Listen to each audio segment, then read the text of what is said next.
Mana Qaraqo'qtinni bulog'ini suvdamiz.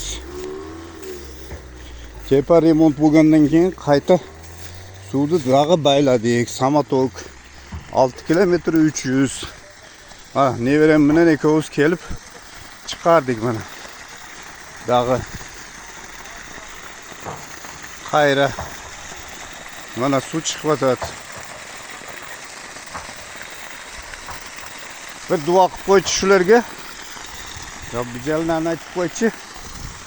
Qani duo qilchilar suv ichsin-a. Allohning roziligi uchun bir duo qilib qo'ychi.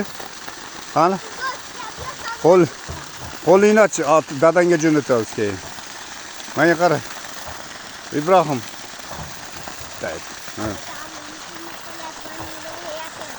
Qo'lingni katta och.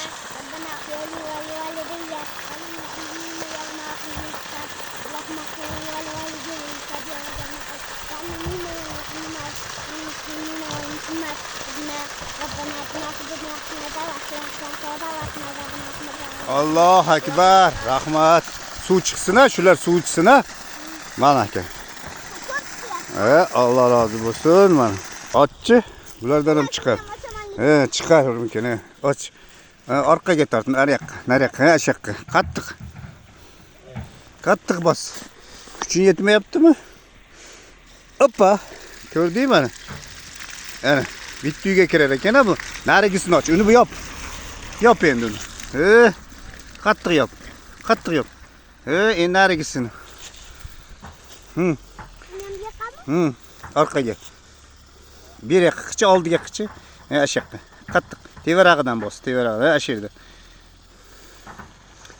Qattiq bos.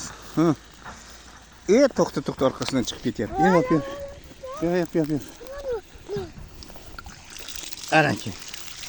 Keyingisi ham chiqdi, ikki odam ham chiqdi. Mana suv. Mana. Bo'ldi mana uylarga chiqadi. Shularni ullab uyga olib kirib ketishadi. Cho'tchi qo'yiladi keyin.